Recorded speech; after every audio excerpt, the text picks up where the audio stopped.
This channel does not promote any violent, harmful, or illegal activities. All content provided by this channel is meant for an educational purpose only.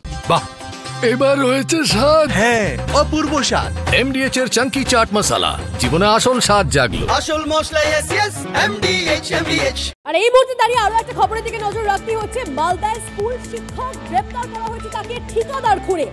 মনে আছে আপনাদের যখন টিভি9 বাংলার সামনে ওই শিক্ষক মুখ খুলেছিলেন তখন তিনি বলেছিলেন তার স্ত্রী খুন করেছে, কিন্তু তারপর ওই শিক্ষককে গ্রেপ্তার করার পর দফায় দফায় জেরা করে উঠে আসে যে তার স্ত্রীকে আসলে সে সাহায্য করেছিল, অর্থাৎ মূলত ঠিকাদারকে খুনে যুক্ত মূল খুন করেছে এই শিক্ষক, এমনটাই দফায় দফায় তাকে জিজ্ঞাসাবাদের পর সামনে এসেছে তথ্য। কে ওনার হাজব্যান্ড কনফেস করেছেন, তারপরে আজকে ওনাকেও অ্যারেস্ট করা হয়েছে। এরপরেও আমরা সার্চ করছি ওখানে যে কাপড় পাওয়া গেছে আর যে ফোন কলস আছে ওটা স্টাডি করে আমরা দেখছি আর কোনো লোক যদি ওর সঙ্গে জড়িত ছিল অথবা নেই। এখন আমরা দুজনকে অ্যারেস্ট করেছি আর অ্যাকর্ডিংলি যে সেকশনস আছে ওটা অ্যাড হয়েছে ওখানে কেসে। এখনও রিকভার হয়নি, ওটা আমরা সার্চ করছি। ওনারা मतलब কন্ট্রাডিক্টরি স্টেটমেন্টস দিচ্ছে, ক্লিয়ার বলছে না কি। কুপ্রস্তাব দিত, শারীরিক নির্যাতন করত, বারবার কুপ্রস্তাব দিয়েছে, আমার মারার ধমকি দিয়েছে ছেলেটা, তুমি কুপ্রস্তাব দিচ্ছি তুমি রাজি হয়ে যাও, তোমার বোরকে মেরে দিব, তোমার ছেলেকে মেরে দিব। ওরা এখানে থাকতো না, ছেলেটা এখানে থাকতো না, এখানে ওর অফিস ছিল, কাজকর্ম চলতো। আপনি তার কাজকর্ম দেখাশোনা করতেন? হ্যাঁ, দেখাশোনা করতাম। তার জন্য কি আপনি মাসোহারা পেতেন? ওরা হ্যাঁ দিত। কত টাকা দিত? 5,000 টাকা মাসে মাসে 5,000 টাকা। আপনার স্ত্রী ইনভলভ হলো কি করে এখানে? না, এখানে বেশি কাজ আমি করতাম। তো স্ত্রী কি করে ইনভলভ হল? হতো কিছু হতো, আমি স্কুল চলে গেলাম, ফোন করলো কি এটা কাজ করে দাও কাকিমা, তো ফোন করে দিত। পুলিশের সঙ্গে পুলিশ যেটা জানাচ্ছে যে আপনার স্ত্রীর সঙ্গে একটা সম্পর্ক ছিল। না, এটা তো আমি জানি না, এই জিনিসটা আমার জানা নাই। খুনের কারণটা কি? খুনের কারণ একবার তো ধমকি দিত বারবার, কুপ্রস্তাব, আমাকে মারার ধমকি। সেই কারণে একটা সিদ্ধান্ত নিয়েছে যদি ওকে নামাই তাহলে আমার বোরকে বা আমার ছেলেকে মেরে দিতে পারে বা আমাকে মেরে দিতে পারে, এরকম ধমকি দিত। আমি যেহেতু 1 তারিখে আমি থানায় জানতে পেরেছি এই কথাগুলো, আমি আগে জানতাম না।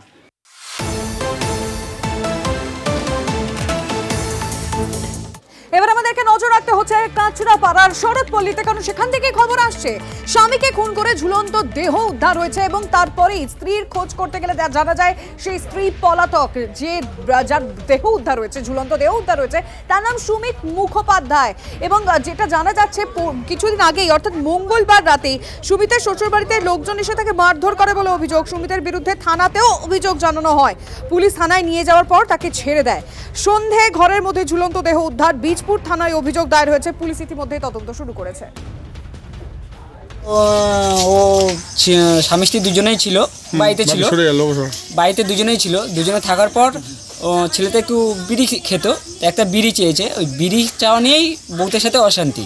তা ওই অশান্তিটা হতে হতে হতে হতে ওইটা বড় পরিণত হয়েছে। তবে ও মেয়েটাকে ও মারেও নি, কিছু করেনি, এমনি মুখে কথা বলেছে। মুখে কথা বলার পর এবার 2-1 অশান্তি হতে হতে হতে মেয়েটা ওর মার কাছে ফোন করেছে, মা বাবা দুজনে এসেছে দুপুরবেলা। ওই মেয়ের মা আর মেয়ের বাবা 3 জন মিলে ওই ছেলেটাকে মেরেছে। আমার ছেলে ওর মা বাবাকে পায়ে ধরেও ক্ষমা ছিল।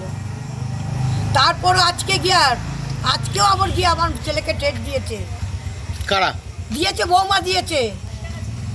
তারপরে আমার ছেলে কালকে থেকে খায় না, তারপরে দুপুরবেলা আমাকে বললো মা তুমি ভাত খাও। আমি কি বাবা তুইও তো খাসনি? বলছে না তুমি খাও, বলেও ঘরে শুলো। এবার শুয়ে যে কখন এই কাজ করলো, আর আমার ছেলের কালকের থেকে না খাওয়া, আমি ওদের শাস্তি চাই।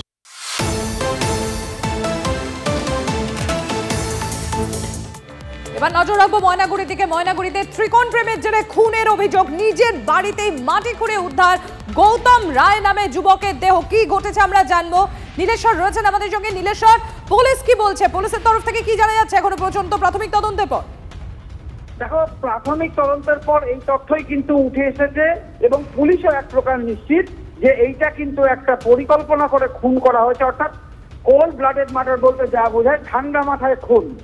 এবং এই খুনটা কেন করা হলো, এদের সম্পর্কের মধ্যে কোনো টানাপোড়েন নাকি কোনো আর্থিক লেনদেন, সেই বিষয়টার উপরেও একদিকে যেমন তদন্ত করছে পুলিশ, পাশাপাশি কিন্তু যে আততায়ী যে খুনি তাদেরকে ধরতে, অর্থাৎ ওই বন্ধু এবং তার স্ত্রী এই দুজন তারা যারা পলাতক রয়েছে তাদেরকে খুঁজতে কিন্তু পুলিশের তল্লাশি জারি রয়েছে। নজর রাখুন নীলেশ্বর।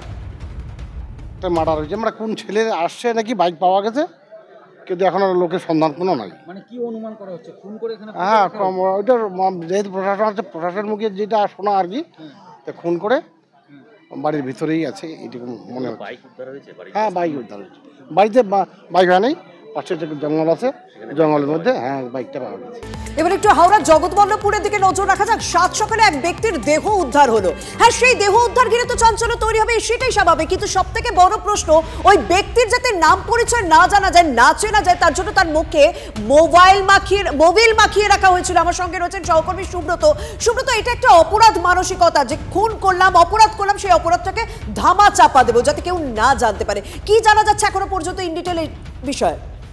দেখো, একেবারে সকালবেলা পিডব্লিউডির যে রাস্তার কাজ হয় তার যে সরঞ্জাম, সেই সরঞ্জাম রাখা ছিল, অর্থাৎ পিডব্লিউডির রোলার এছাড়াও ক্রেন এসব রাখা ছিল, সেখানেই কিন্তু এই মৃতদেহটি উদ্ধার হয় এবং তার মুখে আলকাতরা বা মোবিল জাতীয় কালো বস্তু মাখানো, তরল মাখানো ছিল যাতে তাকে চিহ্নিতকরণ না করা যায়। এবং পরবর্তীকালে জগৎবল্লভপুর থানার পুলিশ যখন তদন্তে নামে তার নাম পরিচয় জানা গিয়েছে, এমনটাই জানা যাচ্ছে। মিরজান সাহা, পাঁচলার বাসিন্দা, হাওড়ার পাঁচলার বাসিন্দা বলেই জানা যাচ্ছে। তবে কিভাবে তার মৃত্যু হলো, এইখানে মৃতদেহ এলো কিভাবে, বা মুখে কারো তরল লাগানো কেন রয়েছে, সম্পূর্ণ বিষয়টি জগৎবল্লভপুর থানার পুলিশের তদন্ত করে দেখা হচ্ছে। ধন্যবাদ সুব্রত। আমি এসে বস এইখান থেকে দেখেছি ভিতরে একজন মরে পড়ে আছে, আর 4-5 দিন আগে কেউ মরে আছে, আর কিছু দেখিনি। কেমন ভাবে মেরেছে মানে তাকে বোঝাই যাচ্ছে না যে মানে তার পজিশনটা কি হয়ে আছে, মানে এখানকার বাসিন্দার নয়, তাহলে খবর হয়ে যেত। 6-7 দিনের একটা লাশ এখানে পড়ে আছে, তো দেখে ওনার মুখ দেখে শনাক্ত করা যাচ্ছে না যে কোথা বাড়ি, এরকম কিছু বোঝা যাচ্ছে না।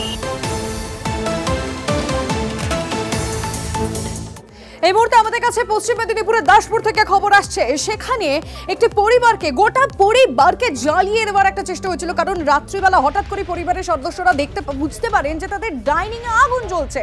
তারা বুঝতে পারেন যে পেট্রোল ঢালা হয়েছে এবং গোটা পরিবারের সবাইকে পুড়িয়ে মারার চেষ্টা হয়েছিল। আমি অসীমের সাথে কথা বলতে চাইবো।